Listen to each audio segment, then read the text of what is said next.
Então, estamos aqui, hoje, os passarinhos brincando, 28 de setembro, é uma sexta-feira, agora são 17 horas. E nós vamos fazer o vídeo número 4 do último trimestre.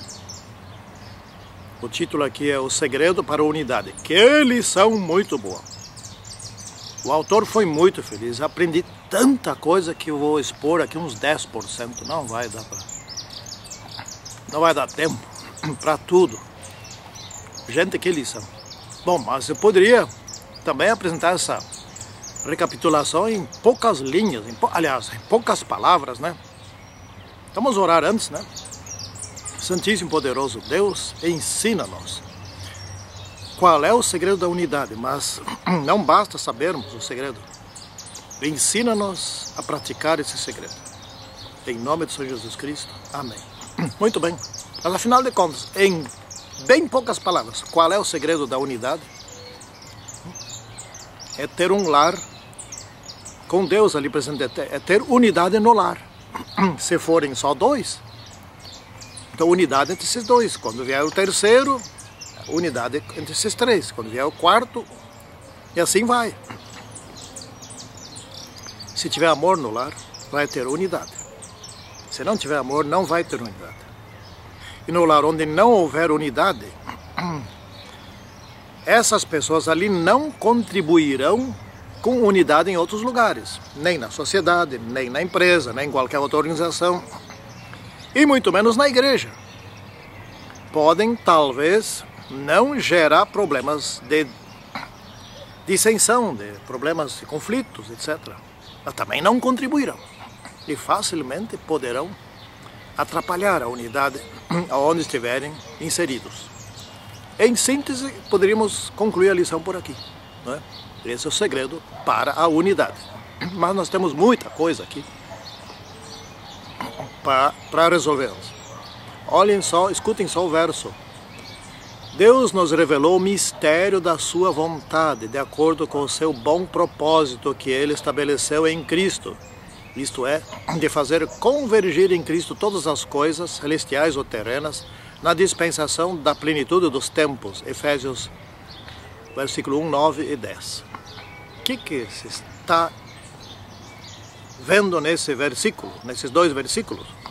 Em síntese é o seguinte: qual é que é o mistério de Deus? Desde a eternidade, desde sempre, eu não sei explicar bem isso, mas enfim, desde que a Trindade existe, Deus sabia que teria que haver um dia desses, pôr em prática um plano de salvação da humanidade aqui na Terra. E esse era o segredo. Nunca contou para ninguém, não é? Revelou esse segredo no dia em que Adão e Eva pecaram, quando ele foi lá, só olha, eu vou morrer por vocês, vou sacrificar um cordeirinho aqui que vai simbolizar a minha morte por vocês. Eu virei. Síntese é esse é o segredo. Isso nunca tinha sido revelado antes. Lúcifer não sabia, as outras criaturas lá não sabiam. E detalhe bem importante, nem tinham que saber. Havia amor suficiente entre Deus e as suas criaturas, e entre as suas criaturas e Deus. Não precisava mais amor que isso. Mas há um porém. Na medida em que se revelasse o pecado, como aconteceu com Lúcifer, se revelaria em muito maior intensidade o amor de Deus para com suas criaturas. Então havia muito mais amor para ser demonstrado. Esse era o segredo de Deus. Eu tenho muito mais amor do que aquilo que vocês estão vendo agora, não é? Então isso surpreendeu Lúcifer de uma maneira tal que ele percebeu que estava completamente perdido, não é? Porque Lúcifer não contava com tanto amor, assim, ninguém contava. O universo inteiro não contava, havia uma dúvida no universo, não é? Sobre, afinal de contas, será que Deus realmente é amor? Será que a sua lei realmente é eficaz? que Deus vai fazer com o casal que pecou? Vai eliminá-los? Mas então está comprovado que não é tão amor assim. Foi o contrário, exatamente o contrário. Quem morreu não foi o casal. Eles morreram, mas não é a morte eterna. Quem morreu a morte eterna foi Jesus Cristo. E mais, e esse mais eu gosto.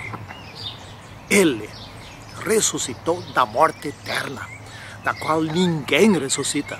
Ele foi o único, por isso ele é o primogênito. Por isso ele é a primícia, o único que ressuscitou da morte eterna. Ele faleceu a morte eterna. Ou seja, ele faleceu carregando todos os nossos pecados. Tanto amor assim nunca foi visto, nunca foi imaginado, nem por Lúcifer, nem por ninguém, a não ser por Deus. E esse era o seu mistério. Então, quando ocorreu a revolta de Lúcifer, se formou uma perplexidade no universo. Opa, mas o que está havendo ali? Mas quem é o que está questionando Deus? Não é nada menos do que a maior criatura de todas, a criatura mais exaltada de todas. Então o cara deve ter razão. Se ele está dizendo, ele deve saber coisas sobre Deus que nós não sabemos. Será que não temos que dar uma certa credibilidade para esse sujeito que se revoltou contra o Criador? Bom, então Deus precisava se explicar. E essa explicação é o seu mistério. Ele tinha explicação. A explicação passava pela cruz de um dos membros da Trindade, que era Jesus Cristo, exatamente aquele que é o Criador. Aquele que transmitiu a lei, transmitiu a vida a nós, transmitiu a lei a nós. Aquele que deu exemplo de como seguir a lei, de como guardar o sábado, por exemplo. Não é? Então teria que haver um duelo entre o Criador, Jesus Cristo, por meio do qual Deus Pai cria, ou Deus Trindade cria, por meio de um dos seus membros. E essa demonstração ocorreu na cruz. Ali Satanás perdeu feio. Aliás, perdeu tudo. Porque ali ficou demonstrado que Deus ama, Jesus ama. Ama os inimigos. Todos foram predestinados para a salvação. Ou seja, ele morreu por todos. Agora, se não forem salvos todos, isso não é culpa de Deus. Isso é culpa da escolha de cada um. Porque também fomos criados seres livres para escolher o bem ou o mal. Como está lá em Deuteronômio com relação aos israelitas, escolham. Escolham o bem ou escolham o mal. Vocês têm que escolher. Nós também. Todos nós temos a salvação garantida, mas nem todos vamos aproveitá-la. Esse é o grande problema, né? E o mais interessante de tudo, do segredo de Deus, é que Jesus Cristo veio aqui na Terra e ressuscitou, não, nasceu como um de nós. Ele era um ser humano igual a nós. Ele não nasceu na situação de Adão, na perfeição. Não, ele nasceu na situação nossa. Com a única diferença em relação a nós é que nasceu sem pecado. Ou seja, ele não herdou geneticamente pecado nem de Maria, nem de José. Essa foi a única diferença. Ele é mortal. Ele envelhecia. É tudo igual no restante. E nessa condição, ele teve que lutar. Ou seja, qual é a luta dele? Explicar a luta de Jesus é simples. Passar por ela que é outra história. Ele simplesmente devia obedecer aos seus próprios mandamentos. Pendurado na cruz, na pior das condições. Carregando a culpa de cada um de nós. Imagina o sofrimento disso. É simples de explicar. Agora, tenta fazer. Eu, se fosse fazer isso, estavam todos perdidos. Eu junto. Então, aí se explicitou algo que fazia parte do segredo de Deus. O amor de Deus pela humanidade, ou seja, a sua lei. A sua lei, resumindo, é amor.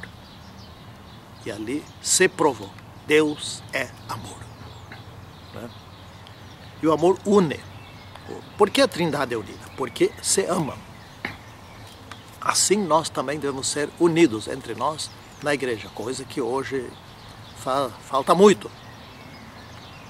E a unidade da igreja gerará credibilidade para que os outros creiam na mensagem que nós temos a dar ao mundo.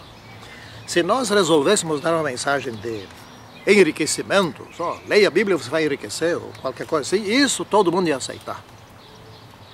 Porém, ensinar que Deus é amor e que o seu amor vai nos salvar para a vida eterna, aí a história muda.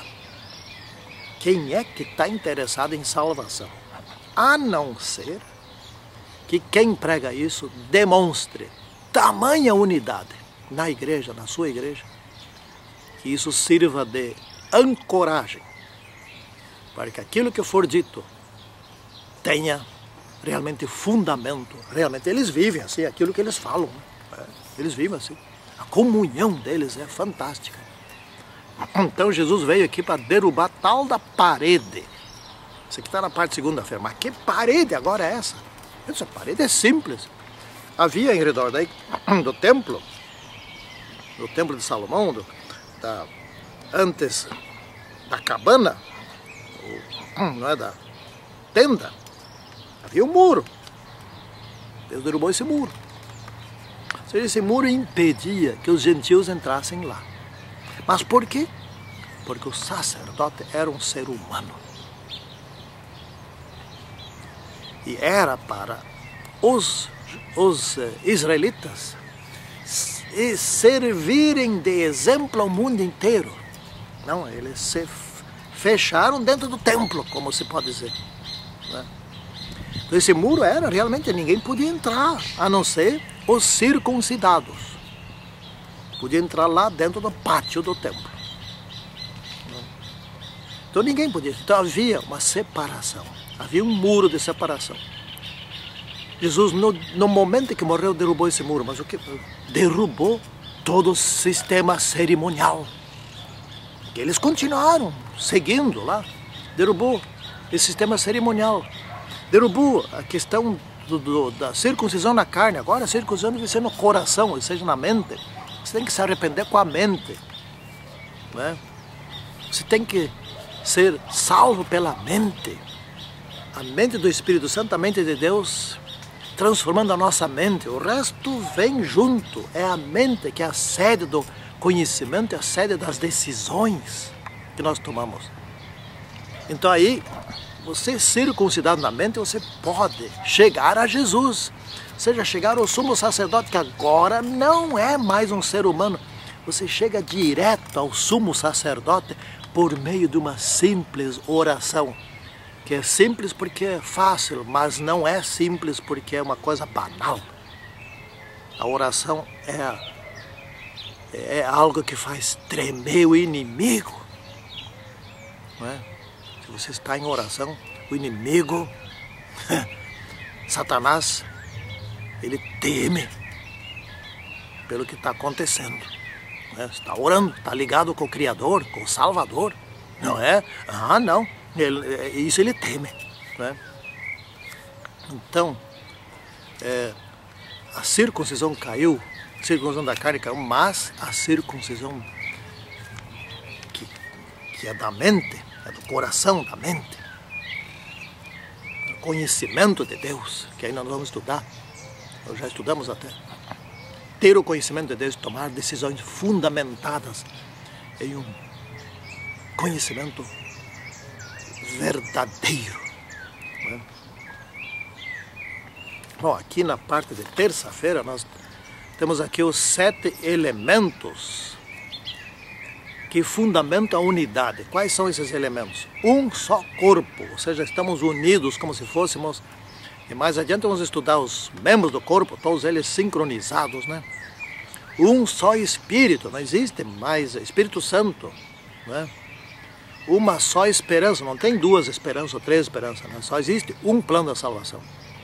Um só Senhor, não tem mais que um Deus, né? Uma só fé, só crer em Deus. Um só batismo, só existe o batismo das águas, que mergulha totalmente, né? Então, aqueles que querem ser batizados por algum proveito, isso não tem problema, o batismo é o mesmo. Aqui é o modo de ser batizado. Não existe na Bíblia o batismo derramando um pouquinho em cima da cabeça, ou batismo de criança, não. Batismo, o único batismo que existe é mergulhado nas águas por pessoas que tenham capacidade de tomar a decisão, a circuncisão da mente. E um só Deus, não existe mais que um Deus. Bom, é lógico que tem uma repetição, né? Um só Espírito, um só Deus, né? Um só Senhor. Isso quer dizer o seguinte, eles são um. E por eles serem um, eles, a Trindade, nós também devemos ser um na igreja, unidos, né? E Paulo deu aqui, em Efésios 4, versículo 1 a 3, um conselho que foi até bem engraçado. É para nossa condição. Suportando-vos uns aos outros. Ou seja, vocês têm que se relacionar de modo manso e humilde, suportando-vos uns aos outros. De fato, eu preciso ser suportado. Eu sou pavio curto, né? Eu digo verdades, outros que não têm coragem de dizer, eu digo. Muitos me odeiam por isso. Então, me suportem, né? Eu e minha mulher, por exemplo, a gente se dá muito bem. Mas tanto ela quanto eu não temos aqueles costumes de botar bilhetinho dentro de casa. Alguns enchem a casa de bilhete, não sou contra isso. Mas nós não temos nada disso. A gente se dá muito bem, muito, muito bem. A gente é feliz. Eu preciso dela, ela precisa de mim. A gente não tem nem um pouco de medo de que um vai trair o outro, qualquer coisa assim. Isso não existe. Por quê? Porque a gente se dá bem. E para anular alguém se dá bem, não basta só os dois, o homem e a mulher, não. Tem Deus também no lar, e não é só Deus que tem. O lar onde só tem dois, marido e esposa, tem, na verdade, cinco. Tem Deus, que é o terceiro. Tem o anjo do marido e o anjo da esposa. Então são 5. Ou seja, tem mais gente espiritual, gente não, tem mais seres celestiais que seres humanos. Num lar onde tem, vamos dizer, 5 pessoas, né, tem 11 seres. Sempre dá mais, sempre dá um a mais, né, quando são muitos. Então no lar onde tem 2, tem 5. E assim vai, né? Então não tem como um lar não dar certo se tiver Deus ali, porque se tiver Deus, os anjos estão lá. Se não tiver Deus, os anjos também não estarão. Ou será que os anjos ficam no lugar onde Deus não vai? Por isso que o autor aqui deixa claro, havendo unidade no lar, há unidade na igreja. Se todos os lares que formam a igreja tiverem unidade, a igreja terá. Então aquela igreja onde não tem unidade, podem ter certeza, esse diagnóstico é divino. Aquela igreja onde os lares não têm unidade, ela não terá unidade, e será uma igreja fraca, né? Bom, agora a questão da liderança. Aqui eu não vou falar muito porque eu teria que falar umas coisas assim mais profundas. Mas como eu sou administrador, já estou aposentado praticamente aposentado, como professor de administração, eu vou dizer uma coisa, que é muito importante. Todas, escutem bem, todas as organizações que existem dependem de um líder, do líder maior, e dependem da liderança que auxilia esse líder, certo? Todas. A igreja não é exceção, o povo de Israel não foi exceção. Quando o líder é bom, quando o líder é, no caso da igreja, espiritual, etc., a igreja irá bem. Se o líder não for alguém que tem unidade, que tem capacidade de liderar com unidade, a igreja não irá bem. Foram dados dons naqueles tempos antigos, né? Aqui temos alguns dos dons: apóstolos, profetas, evangelistas, pastores, doutores, enfim, mestres, etc. Para quê?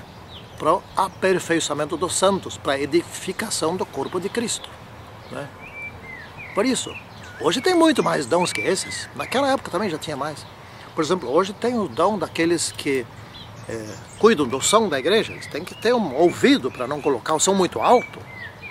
Não é? Eles têm que saber cuidar disso. Tem o dom daqueles que ensinam música, tem aqueles que cantam, tem aqueles que pregam, tem aqueles que estudam, etc. Quantos dons tem? Não sei, centenas, certamente, talvez milhares. Porém, todos eles devem convergir harmonicamente para a edificação da igreja, ou para que as coisas que forem feitas dentro da igreja sirvam, contribuam para a unidade. E isso é responsabilidade da liderança, tanto para formar pessoas capazes dentro da igreja, pessoas que contribuam, quanto para liderá-las. Né? Isso é um ponto fraco nosso, bem fraco. Pois bem, concluindo aqui, retornamos ao ponto inicial. Havendo harmonia no lar, aí vai haver harmonia na igreja. O cristianismo, diz aqui, é uma religião de relacionamentos com Deus e de uns para com os outros. E o bom relacionamento só vai ocorrer se houver amor, só. Então, aprendamos de Cristo como viver, né, em harmonia. Como é que ele fazia, né? Como é que ele cuidava da sua mãe, do seu pai, dos seus amigos, dos seus discípulos, dos seus seguidores. Bom, eu anotei aqui. A harmonia ou desarmonia fora da igreja reflete para dentro dela. Mas é da igreja que vem as condições para ter harmonia do lado de fora. Então isso é um círculo, né? A harmonia do lar vem da onde? Vem dos princípios que se estudam e se aprendem na igreja. Onde se estuda principalmente a lição da escola sabatina, que é praticamente a única coisa que se estuda na igreja, né? O resto é ouvir sermão. Que eu acho que tinha que abolir o sermão de domingo à noite e quarta à noite. Chega de sermão, mais estudo da Bíblia, estudo das lições. Lições nós estudamos 30, 40 minutos por semana, debatemos, se é que há debate, porque nós perdemos a capacidade de debater na igreja, perdemos. No meu tempo de jovem havia isso. Eu ia lá na classe dos professores, minha nossa. Eu era o mais novo lá dentro e estava lá meio perdido, mas me aprofundando para poder acompanhar aqueles debates. Gente, sabe que coisa linda era aquilo? Sim, isso fazem 50 anos atrás, por aí. Não tem mais isso hoje. Hoje todo mundo ouve. Gente, acabou. Acabou a busca pelo conhecimento. Acabou. E ninguém está fazendo nada. A sacudidura do decreto dominical vai ter que fazer isso. Deus vai ter que usar os inimigos para nos sacudir, para ver se a gente começa a reagir. Pois bem, qual é a nossa conclusão aqui? O segredo de Deus é que Ele demonstrará, e isso era segredo, quando era segredo, demonstrará tanto amor que vai fazer calar a boca do seu inimigo, Satanás. Ele vai ter que admitir, e vai admitir, que só Deus é amor e Ele é o que Ele mesmo diz ser. Deus é bom. E Ele demonstrou esse segredo na cruz. Dali ninguém mais no universo, em lugar algum, teve dúvida, a não ser aqueles cabeçudos aqui na terra, que não querem aceitar e pronto. Fazer o quê? Daí também não tem jeito, né? Fiquemos com nosso Deus. Ó bom Pai querido, abençoe-nos a partir dessa lição maravilhosa. Em nome de Senhor Jesus Cristo. Amém. Tchau.